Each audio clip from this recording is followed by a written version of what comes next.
Hi, my name is Alyssa Hargis. I'm a student at the United States Air Force Academy. This summer, I've had the pleasure of working with Ananya Rao and Howie Chosit on search and rescue, base of operations, prioritizations with aerial orthomosaics. So search and rescue is going to be a vital aspect of any urban disaster relief response. Here we have a collapsed building and say we have multiple critical patients inside. Rescue teams built of either robots, human operators, or a mix of both are going to need a base to store resources and to reach these patients within this collapsed building. We're going to call that location a base of operations or a BOO. Now, the question is, how can we identify that BOO while we're potentially on the road to the disaster site?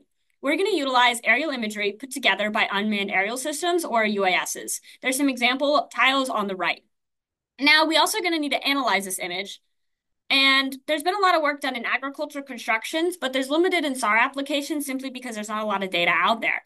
Thankfully, the Center for Robot Assisted Search and Rescue, or CRASAR, recently released a data set featuring 52 aerial orthomosaics with building damage assessments. Now, the aerial orthomosaics are going to be smaller aerial images combined into one aerial orthomosaic that covers the entire scene.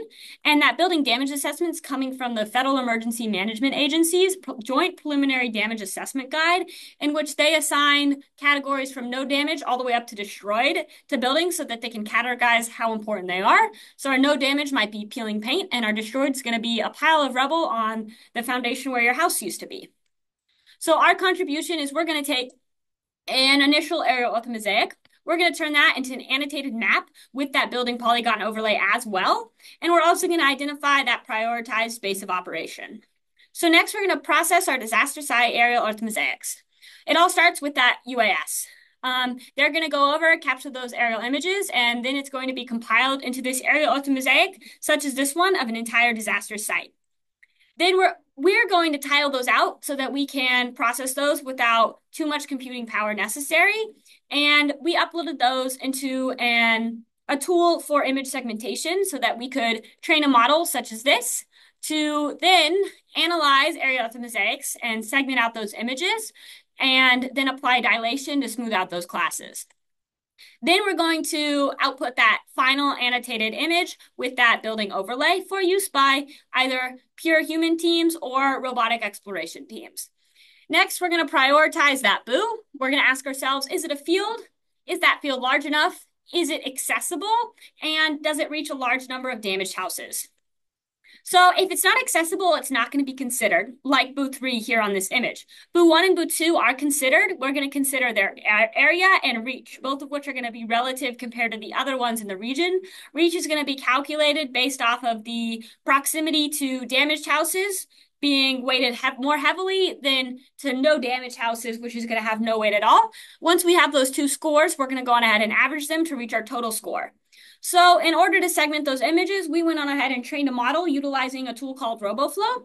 We inputted 738 images and annotated those for three classes: fields, water, and roads. We applied pre-processing steps of resizing, shearing, cropping, brightness, and noise.